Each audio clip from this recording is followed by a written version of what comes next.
Hey everybody, it's Adam, live and in person for you. Hey everybody, it's Adam, wonder who he'll interview. Call me Adam.com. Hey everyone, it's Adam, and today I am so excited to be catching up with my entertainment idol, Tony Award winner, Marissa Jaret Winokur, who you know for her starring turn as Tracy Turnblad in the Tony Award winning Broadway musical, Hairspray. After being a special guest star in the 2023 production of Exorcistic The Rock Musical, Marissa has been invited back to once again be a special mystery guest. The mystery is not that she's going to be in the show, but the mystery is when. And for those of you who don't know me, my name is Adam Rothenberg, and for the past 16 years, I have been going behind the scenes with celebrities from the world of film, television, theater, and music. With over 2,200 interviews under my belt, I make my guests feel comfortable and at ease, allowing them to talk about life behind the curtain. So without further ado, please welcome the girl who can't stop the beat, Marissa Jaret Winokur. Hi, Marissa. Hello. Hi. It's so Hi, good to hi. catch up with you. Yes, good to see you again. So, the reason we are once again brought together is for your return engagement as a special guest in Exorcistic The Rock Musical. Yes, It it's is, fantastic. Have you seen it yet? I have not had the No. opportunity yet. Okay. Well, you will soon, I'm sure. Yes, I cannot wait. So, Yes. you did the show as a guest star in 2023. Yeah. Yeah, 2023, so much fun. It's you know what? I'm such a Broadway girl. I like Gypsy. I like ragtime, and this is so like way cooler than anything I've been a part of. Like I am not as cool as this show. Exorcistic is more like I love Little Shop and I love Bat Boy and I love all those, but this is more of a rock musical. This is definitely cooler than my Meet Me in St. Louis vibe. But I like the way I slide into it because it's like a diva role, so it's super fun. But I am sure you bring your own special flair to I it. do.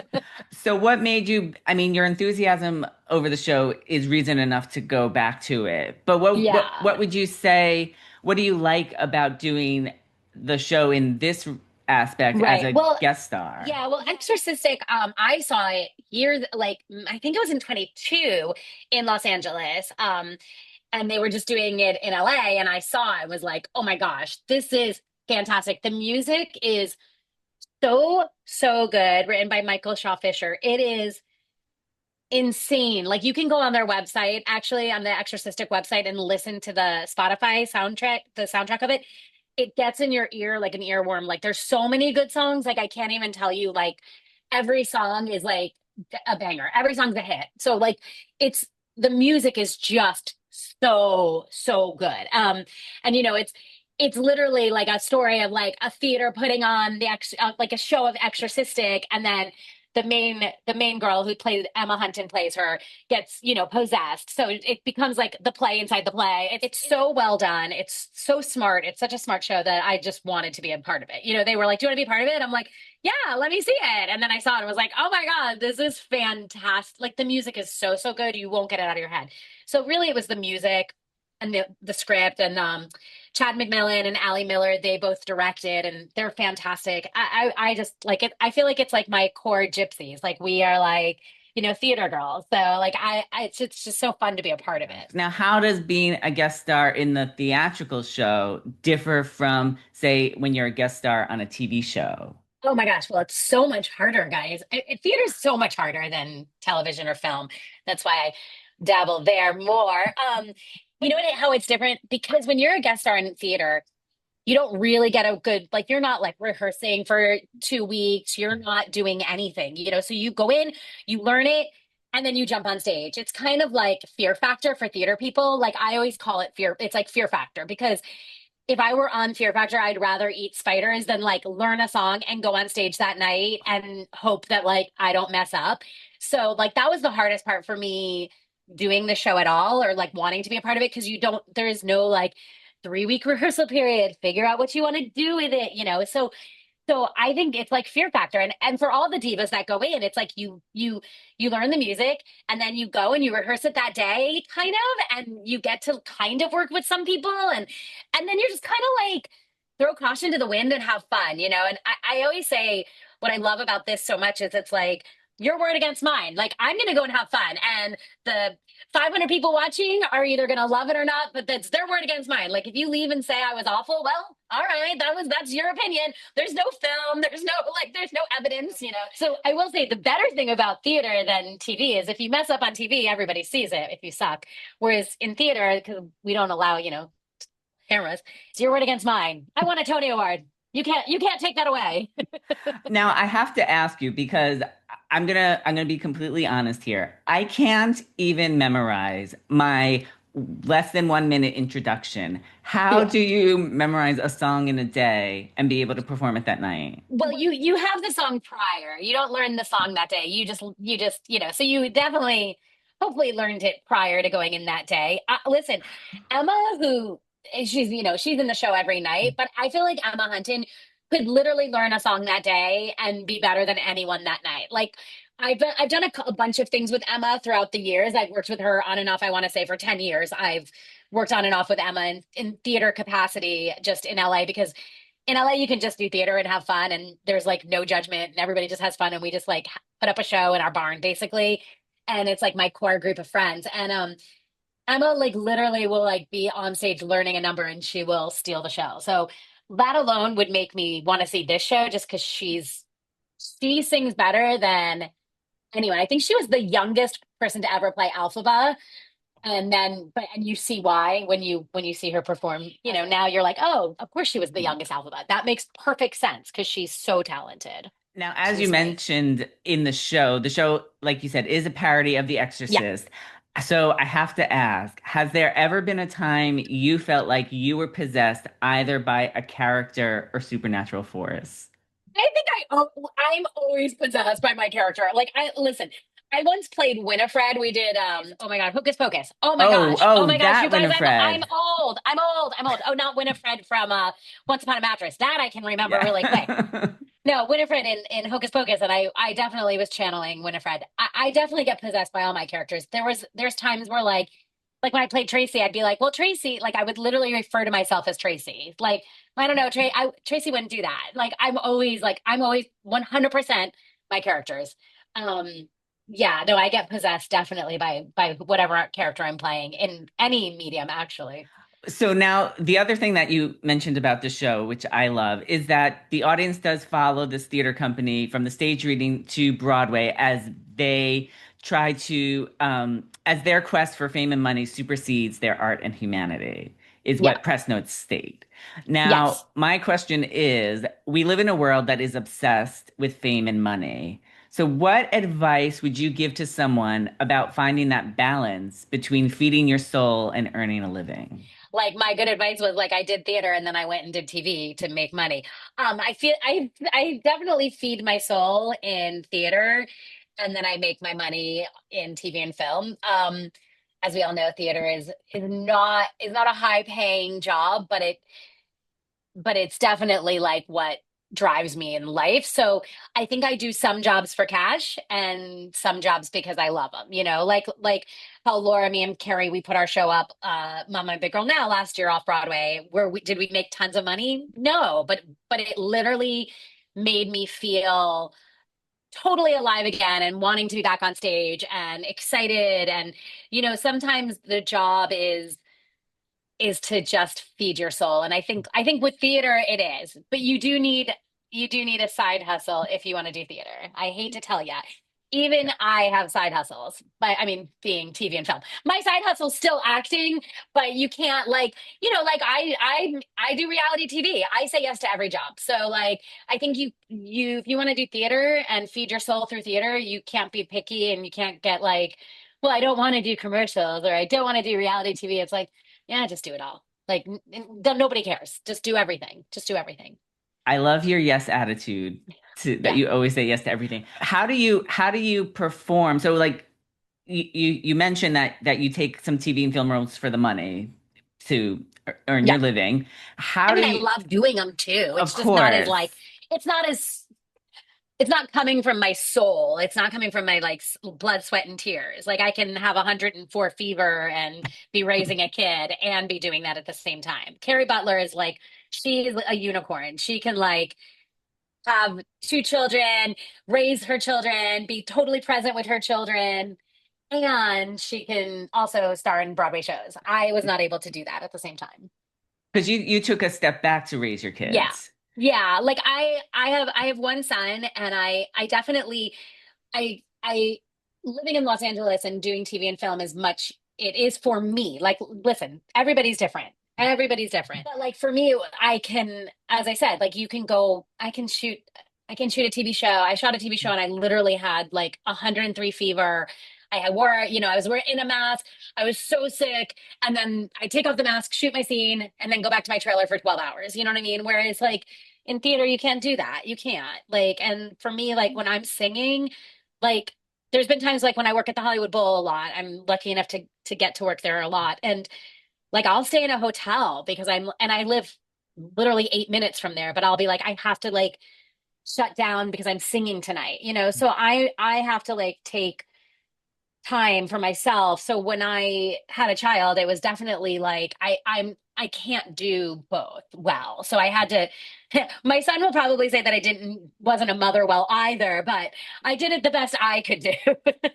And what was it like to come back? When you were ready, when you were Oh, like, oh, it my was son's old incredible. enough now. Yeah. That was honestly, I didn't realize how much I needed it and missed it. I didn't realize how much like how much it is who I am. Like it is my like theater is my purpose. Theater is what drove it was like my like little I was like honoring my, little Marissa because high school Marissa, 8-year-old Marissa just wanted to do theater. I didn't even know there was TV and film like that. That wasn't like I didn't want to be an actress like that. I wanted to be on Broadway. I wanted to be Ethel Merman.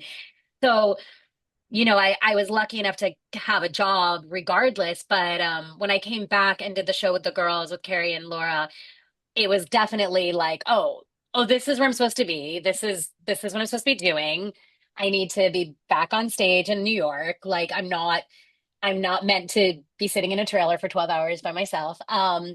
And so yeah, so like when Alex Timbers asked me to do That Boy, I was like, absolutely, I'm in. Like I'm in. So I'm like so excited to come back in October and do That Boy because I'm like, oh my gosh, like it's going to be so exciting. I don't even I again, like I'm such an old school person, like That Boy wasn't really on my radar only because of Carrie Butler it was. So now I'm like inundated with Bad Boy, listening to the music, so excited. And I'm just like, I can't wait to just like go learn a new show with new people. I haven't done that in years. Like even when I did Kinky Boots, it was like I knew Jerry, I knew everybody involved. Like this is like all new. I've never worked for Alex before. I don't know any of the producers. Like it's just like all new people for me, except for Carrie Butler, who will be there, but everybody else is new for me. So it'll be really exciting. I was gonna say, how cool is it that you're gonna get to be in Bad Boy, which Carrie originally starred in off I Broadway, know. and now you have this whole history with her, and now you get to Yeah. do this quote unquote, like it's not a new show, but Yeah, but but it there's a lot of changes from yeah. what I'm seeing. Yeah. Um, well, I mean it's going to be new to a lot of people because I do think a lot like I didn't see it off Broadway. Like I wasn't in LA at the time or in New York at the time, excuse me. But like I've listened to Carrie. I'm like so excited because I'm so excited for Carrie. Like it's funny because I listen to the soundtrack and I hear Carrie as the girl, but like I know her as such a woman now that I'm like she's gonna be so good as the mom. Like she's gonna be so, so, so good. So I just feel lucky to be a part of the journey with her going back and doing this. You know what I mean? Like she's just like what a full circle for her. Like is that like that was really what I think made her stand out back, 20 some odd years ago before Hairspray. Mhm. I think that's how people knew Carrie Butler. Still people are like, that's how I know Carrie Butler is from Bat Boy. So I'm excited to be part of that with her and just kind of watch her transition into the mother of the show. And who knows what I'm doing. I don't even know what I'm doing, but I'm there. I'm like I'm gonna be like such a team player and just having fun. And who knows what it will be. It's going to be so incredible. And I mean Yeah. that the chorus of the song, hold me back, boy, love me. I know. Oh my I've been God. listening to that It just nonstop, it stays nonstop. with you. I mean, 20 plus years Totally. later, it is still with me. Totally. And I saw it off Broadway. It was You did. Yeah, incredible. yeah, yeah. Yeah, so Yeah. good. But going So back to good. the Yeah. Exorcistic, I mean, it's funny that you did bring up Bat Boy because the Exorcistic, the It's rock the musical, same. is like a horror Yeah. comedy That's what I think. genre. I think that this, it's like the perfect time for Exorcistic because I do think people are like, even with like Heathers, I mean, people are very like audiences want to see something new and I don't want to say cool because to me I'm 50 years old. Cool to me, nobody wants to hear what I think is cool, but it's like it is cooler, like it just is cooler, it just is. I'm not going to diss any big Broadway show, but this is just cooler. But it's like also like how Death Becomes Her was just, it's just cool. Like I really love Death Becomes Her. Like I know it's a big Broadway show and it's got like the best script I've ever read. I love the script of Death Becomes Her by Marco Panett. Oh my God, he killed that script. But like the music, but like I just love the campiness of it. So I just love Exorcistic is definitely, obviously it's campy. It's a parody of the Exorcist movie. And I would say like the first time I saw it, you don't need to watch Exorcistic to get it, right? Like we all know someone gets possessed. We all know like we grew, everybody knows the things. However, I will say before I saw it the second time, I was like, oh, I'm just gonna watch the movie, and then I was like, oh my God, I missed all of these funny things. So like, I'm not saying you have to watch the movie. I'm just saying like, if you want to have a really good time, Mhm. watch the Well, movie. Like, speaking of the horror comedy genre, I have to know what has been the scariest thing to happen to you on stage or screen? oh, well, on stage, it was one of the last show. Like I went back in to close Hairspray in like 2000 January 2009. And that thing that came down that had the Tracy Turnblad head, it was like the wig, it was like the flip wig at the end. They literally lowered it too soon and it hit me in the head. And literally I like thought like and the whole audience went like they screamed, like everybody saw it coming and they went, but I must have like either I stayed on stage too long, which is probably what happened. I'm sure the stage managers like probably are counting everything by the second, by the number, by like, especially at that point, the show had been running for 7 years. So I take it back. They didn't lower it too soon.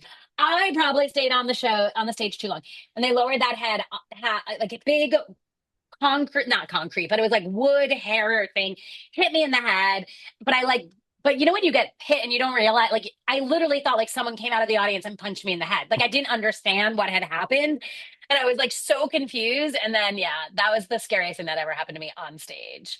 I mean, Laura Bell also in Hairspray, we had this like passerelle. So like the orchestra was in between, like there was a couple of times like Matt Morrison would jump over the orchestra. Like I never jumped over the orchestra, but Laura, like Jerry Mitchell would always be like, head up, Laura, like look up, like don't look down, don't look down, don't look down. And so she would be like, okay. And like in rehearsal one time, like in like right before we started the show, like I want to say like the night before we previewed, Laura Bell walked straight into the orchestra pit, fell right into like she was like doing something, saying her line, "Don't look down, Laura, don't look down, Laura." She didn't look down. She walked right into the pit, fell into the piano, and you just heard like it was so crazy. But like we were all on stage, like Laura Bell just died. Laura Bell Oh, just died, but she didn't. And so me and Jerry and Laura, we always are sending each other like you'll see like a pop star walk off a stage, like we always send each other gifs of that happening or any Instagram of somebody falling off a stage. We're always sending it still 25 years I later. love it. Now, as somebody who has also just turned 50, I have to know what is something that, Congrats. thank you, thank you. We did it. We did Cheers. it. Cheers. What is something that you like do now that maybe you were hesitant to do at a younger age? I sleep more. Definitely. But not because I'm tired. I'm just more like chill, like I don't have like I mean, it's funny because I go back and forth. Like I definitely when I was younger, I like was like, I'm gonna conquer the world. I need to take over, I need to conquer, I need to do everything, and unfortunately and fortunately, like Hairspray definitely made it so that I could everything after Hairspray was just like icing on the cake. Hairspray was the dream job, the dream role, the dream outcome. Like sometimes you get the dream role, but nobody cares. Or sometimes you have a great outcome, but like the show wasn't a hit. Like it was such a dream scenario. Like all the stars aligned, everybody in the cast was fantastic. So like I always say, like, after Hairspray, I was like, well, I'll never have another Hairspray. Like, I'll never have it. There's never going to be another Hairspray for me, for Marissa. So like, it kind of like made loosen me up to be able to be like, I can do whatever I want. Like, no, you can't. Like I always say, like, you can't take that away from me. Like I did that, and well, Harvey told me, you can't take this away from you. So it's like after that, I chilled out. So like when I was younger, I was very focused and very driven, and then I'm not gonna say I lost my drive, but I definitely did lose that like ambition of like I need to conquer the world. Um, Getting back in now with my son 17 and with Laura and me and Carrie touring with the show and even like with like Exorcistic being like, yeah, I want to do that. That's fun. Like I definitely feel like and going in and doing Bat Boy, you know what I mean? Like saying yes to theater jobs that are a little more scary. I think I'm starting to get that. Like I think like now that I turned 50 and I'm like able to like live my life a little more exciting than in my 40s, I definitely feel like now I'm getting back that 30-year-old who was like, I want to take over the world. So I think I'm definitely getting back. It's like I'm Stella. I'm getting my groove back. It sounds so lame, but like it's totally real. Now, one thing I've always wondered, because like you said, I mean, Hairspray was such a big hit. Yeah. How do you decide as an actress in this hit show, how do you decide when it is time to leave? Like what was Right. the option? Well, for me, I had done the workshops for, 2 years on and off. And then I did the show for a year. And then I had like day one into Hairspray, I got this like huge deal from ABC. They offered me like a ton of cash and were like, we want to make a sitcom for you day one. And they were like, we want to do it right now. And I was like, you have to wait till 1 year. Let me just do this show because I was, thank gosh, it's like one of those things I look back and I'm like, the one thing I had, like, I wasn't 15, I wasn't 18, like I was 28 when I started that show. So like I was old enough to know how important it was and how much I wanted to do it, right? So rather than like, okay, I'm going to shoot a sitcom while I'm doing this Broadway show, that's my dream, my lifelong goal, and all my ambitions.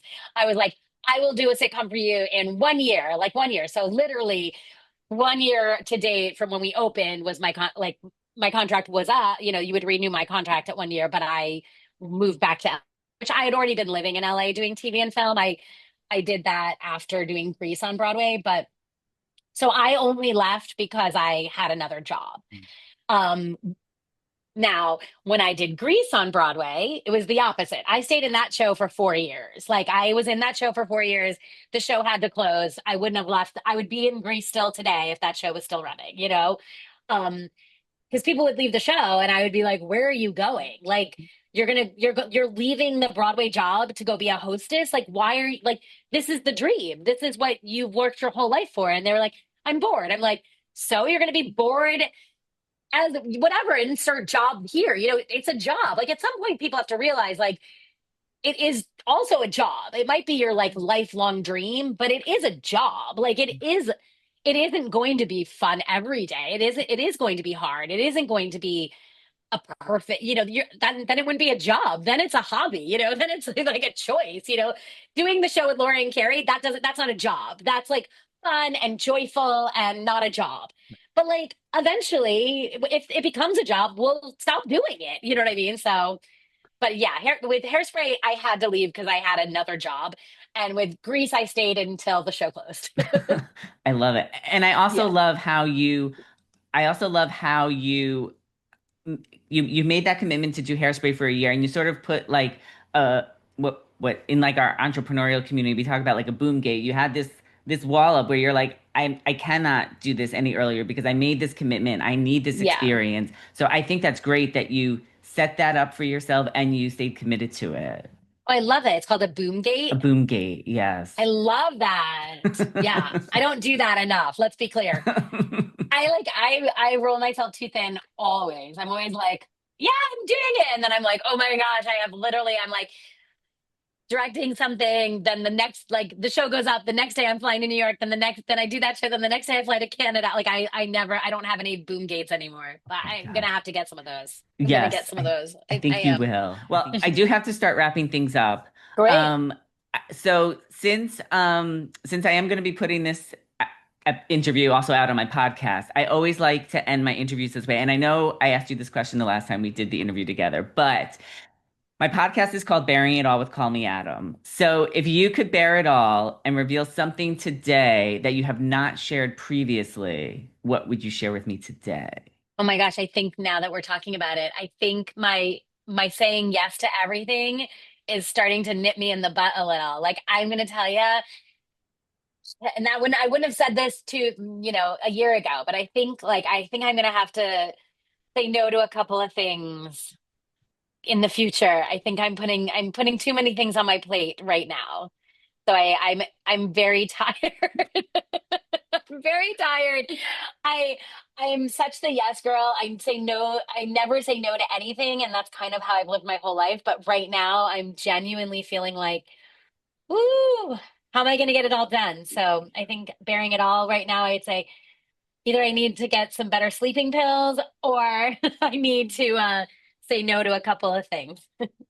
Well, I certainly hope you do get that rest because you have a very busy fall. Not I only do. Exorcist, the rock musical, but you have Bat Boy, and I do. you are going to be directing a production of Hairspray in Yes. California as Yeah, well. I'm doing it all. Oh And my that's not even and gosh. those are not even mentioning the things I can't mention yet. Oh my I'm gosh. exhausted. So I keep going, okay, January, I'll be okay. Well, we are very much looking forward to you coming into the Exorcistic, the rock Me musical. too. Me Obviously, too. I can't say when because that is why you are the mystery guest because it is a Yes. mystery. So, It is. everybody watching and listening, make sure you get your Yes. tickets to the Exorcistic, the rock musical. It's currently playing at the Asylum in New York City right now. And be on the lookout for Marissa when you get your tickets because she's going to be a Yay. mystery guest. I am. Amazing. Thank you Oh, so you're welcome. much. Thank you. And we'll see everybody next time. He'll get the dirt and the scoop and the story, for he happens to be in the know. Just ask anybody who's had 'em. Adam lives for the business of show. Call me Adam.com.